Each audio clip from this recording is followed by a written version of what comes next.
Hey guys, welcome back to the Infinite Reef Challenge. So it is a balmy 110 degrees outside today, which is pretty much like 100 degrees at night. So obviously we're not going to be going outside. So today we're actually going to talk about something I've had in this tank for quite a while. We are going to go ahead and talk about my Avast Marine calc reactor. So in the last few months, I think around winter, I actually ended up getting this Avast Marine calc reactor, and I've been using it for a good long while, and it is my first time using any type of a calc reactor in this entire beautiful tank that you can't see without the orange lens, but it's okay for right now. But in that time, I have learned quite a few things as far as using calc, not specifically the reactor, that I wanted to go ahead and share. Now, I did actually buy this as the build your own kit, which does save you a little bit of money because you'll have to essentially build it yourself, which was super easy, as you'll see. All the instructions are in the box, and really the only thing you have to do is glue a couple pieces in, which the glue is included as well. Now, the reason that I opted for the build it yourself model is because I did actually want to mount the Versa onto the Avast itself. That is pretty much what it will be used for. That is pretty much the only thing it will ever be used for. So I thought it was a pretty good idea just to see if I could mount it on the Kalkwasser reactor itself, instead of mounting it on something like the wall, in which case I would obviously have to drill holes, and that would look, ugly in the future. But like I said, these are things that I kind of noticed that I'd like to go ahead and share. Whether you enjoy it or not is up to you. I don't recommend you follow everything I say, but it does have a lot of meaning to me, which is why we're going to go ahead and share it today. So the first tip on my list is to do one of two things, and that is either to start dosing calc in the summer when you precipitate less water from your tank, or to start at just a lower dose when you do start a calc reactor. So when I did first start Kalkwasser, for the most part, it looked pretty good. I was getting a lot of good growth, and my pH was nice and high. The colors weren't so great, but I did think that was because the tank wasn't quite mature yet, so obviously I would have duller colors because it's just not that stable. But after a while, I did notice that some things are struggling. For example, this leather. This leather would not open. Obviously, it's not open now, but that's because my lights are close to turning off while I make this episode, so it's trying to go to sleep already. But yeah, some coral just wasn't doing well, and then something really weird started to happen. So I would kind of dig around certain parts of the tank into the sand, and I would get bits like this. And I know it's a little hard to see. There, that's a little better. But these are actually calcified sand. And that was happening to a lot of different parts of the reef tank, in which case I actually ended up adding another bag or two after I fixed the situation. But I do think this is because of adding too much calc. If you look at certain other reefers, such as Reef Bum, you'll kind of notice he had the same issue, where he had huge chunks of sand just calcify in his tank that he removed the sand bed. And I was experiencing the same thing, which had never happened before. And as I started lowering the dose of the Kalkwasser that I was adding into the tank, it did actually solve that problem. Now, I was adding enough Kalkwasser to combat evaporation, but this was during the winter when I was doing close to 6 liters a day. Versus the summer now, where I'm doing about half of that. So I was essentially adding so much Kalkwasser that it was kind of affecting my tank in a fairly negative way. The sand bed started absorbing it all because I guess the coral could not absorb it all, and then everything was basically turning into rock. Now, a lot of other reefers do pretty much just say, Kalkwasser is king, that is the new, hippity-happity thing, but definitely adding more Kalkwasser is not better. I have gone from holding a pH of 8.3 to 8.5, which was when I was dosing the full amount of Kalkwasser, versus now I'm pretty okay with a 8.2 to maybe an 8.4 at the highest on certain days, which obviously means less growth but a more balanced tank. I am absolutely happy with that. So tip number one, don't dose to your evaporation exactly, especially when you're starting. Maybe later on when you have more of a need, definitely go for it.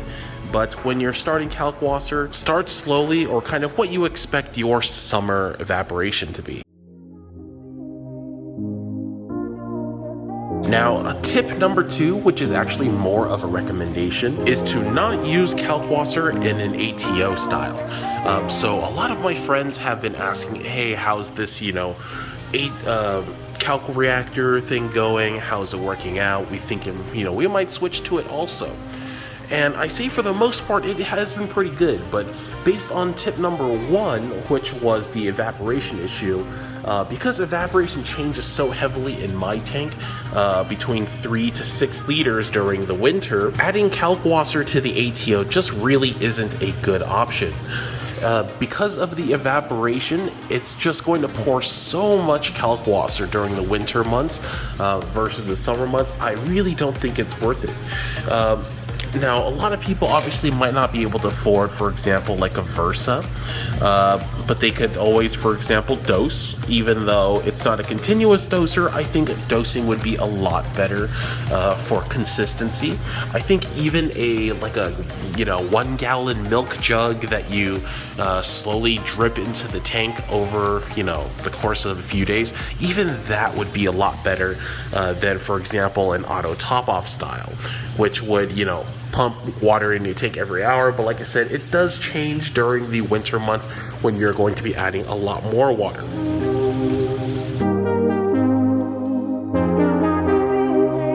Now, the next thing that I noticed is when they say dose your Kalkwasser in a high flow area, they really mean it. So as you can kind of see right there where my skimmer body meets the water, I have a little bit of a Kalkwasser incrustation.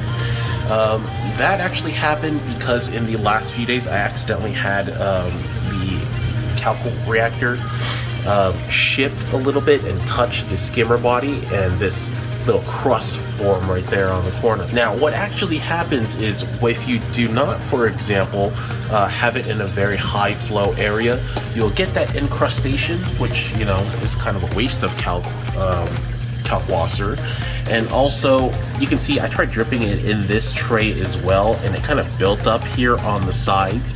Right now, I just have the filter sock overflowing because I want a little bit more dirtiness in the water. But when they say that if you don't, put your calc effluent in a high flow area, it'll kind of crud up, they really mean it. I mean, you can see that's pretty bad. It could have definitely got worse. That was only over the course of a couple days. Now, you might ask me why I don't move it right now, and that's because I don't actually have a good area to put it in. My pH probe to measure is actually just right there. So the best place I thought of putting it is just here, into the secondary chamber, and then have it pumped up into the tank. And that way, it'll at least flow through the tank once before it goes back down and then goes into the probe. That way it's more consistent. If I had drippy effluent into this first chamber, the pH probe would immediately pick it up, and it'd be, to me, kind of like a false reading, so I didn't want to do that. And lastly, on the things that I kind of noticed about the calc, well, not so much the Kalkwasser, but this calc reactor, is that it definitely needs some frequent cleaning. So this unit that I've had is actually pretty darn good. I'm actually very satisfied with it. But there are a couple things that I have noticed is it does need a regular cleaning. Number one, this nozzle right here does actually clog quite frequently.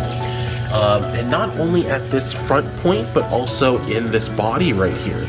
So sometimes I do need to take like one of my little poker sticks and just kind of ram it in the hole just to free up a little bit of that incrustation. And then also, some people had also said, I can't pull it up right now, but the Kalkwasser at the bottom here does become useless after a while, which is really true. So there is always a little bit of Kalkwasser at the bottom that ends up not being dissolved, and it's pretty much rendered useless. Now, nobody's gonna say, hey, exactly when it's gonna go bad, but what you'll notice is that your pH just doesn't quite reach that peak that it did before, and it'll start going down, in which case you know, hey, it's probably time to suck out everything that's in this chamber and go ahead and clean out the Kalkwasser on the bottom, because it is now useless. But that is pretty much it for today. I know this is kind of a weird episode. It doesn't really make any sense. These are just some, small things I noticed about using the calc reactor, as well as the Kalkwasser in general, since this is my first time doing it in this tank. Obviously, there's a lot of information on Kalkwasser right now, but you can always go to somebody else's channel and, look at essentially the same thing. But like I said, that is it for today. If you like this video, go ahead and consider liking and subscribing. But I'll see you guys on the next episode. Peace.